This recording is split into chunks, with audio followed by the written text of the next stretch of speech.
A revelation is God's disclosure of divine truth. The Baha'i teachings say that God has given us several successive disclosures of divine truth throughout history. All are part of one progressive revelation that continues to guide humanity. For Baha'i, God's revelations do not compete with one another, but instead are all part of a single, ongoing, continuous, and unified system of spiritual knowledge. The word of truth, no matter which tongue utters it, must be sanctioned. Absolute varieties, no matter in what book they are recorded, must be accepted. If we harbor prejudice, it will be the cause of deprivation and ignorance. The strife between religions, nations, and races arises from misunderstanding. If we investigate the religions to discover the principles underlying their freedoms, we will find they agree, for the fundamental reality of them is one and not multiple. By this means, if the religions of the world will reach their point of unity and reconciliation, they will ascertain the truth that the purpose of religion is the acquisition of praiseworthy virtues, betterment of morals, spiritual development of mankind, the real life and divine bestowals.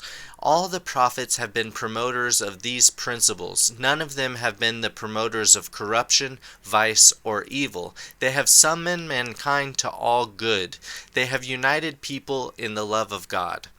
When we find these virtues, qualities, and attributes in any personality, we recognize the same reality shining from within, and bow in acknowledgement of the Abrahamic perfections. Similarly, we acknowledge and adore the beauty of Moses. Some souls were lovers of the name Abraham, loving the lantern instead of the light, and when they saw the same light shining from another lantern, they were so attached to the former lantern that they did not recognize the later appearance and illumination. Therefore, those who were attached and held tenaciously to the name Abraham were deprived when the Abrahamic virtues reappeared in Moses. Similarly, the Jews were believers in His Holiness Moses, awaiting the coming of the Messiah. The virtues and perfections of Moses became apparent in His Holiness Jesus Christ. But the Jews held onto the name of Moses, not adorning the virtues and perfections manifested in him. Had they been adoring these virtues and seeking these perfections, they would assuredly have believed in Jesus Christ, when the same virtues and perfections shone in Him. If we are lovers of the light, we adore it, in whatever lamp it may become manifest. But if we love the lamp itself, and the light is transferred to another lamp, we will neither accept it nor sanction it. Therefore we must follow and adore these virtues revealed in the messengers of God, whether it Abraham, Moses, Jesus, or other prophets, but we must not adhere or adore the lamp.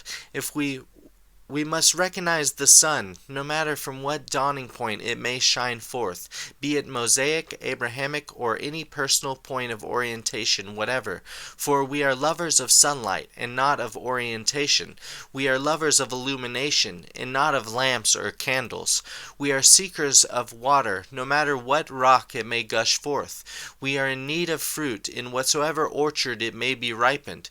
We long for rain. It matters not which cloud it pours out of.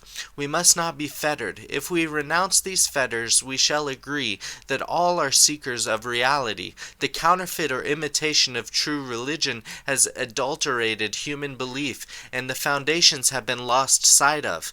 The variants of these imitations have produced enmity and strife, war and bloodshed. Now the glorious and brilliant 20th century has dawned, and the divine bounty of is radiating universally. The sun of truth is shining forth in intense enkindlement. This is verily the century when these imitations must be forsaken, superstitions abandoned, and God alone worshipped. We must look at the reality of the prophets and their teachings in order that we may agree. Praise be to God. The springtime of God is at hand.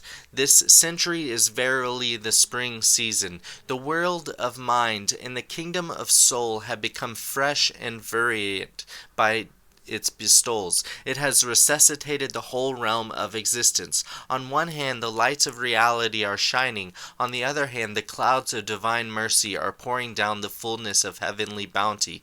Wonderful material progress is evident of great and spiritual discoveries are being made. This can be called the miracle of centuries, for it is replete with manifestations of the miraculous. The time has come when all mankind shall be united, when all races shall be loyal to one fatherland, all religions become one religion, and racial and religious bias pass away. It is a day in which the oneness of humankind shall uplift its standard, and international peace, like true morning, flood the world with its light. Therefore we offer supplications to God, asking him to dispel these gloomy clouds and uproot these imitations, in order that the East and West may become radiant with the love and unity, that the nations of the world shall embrace each other, and the ideal spiritual brotherhood illumine the world of glorious sun and the heavens.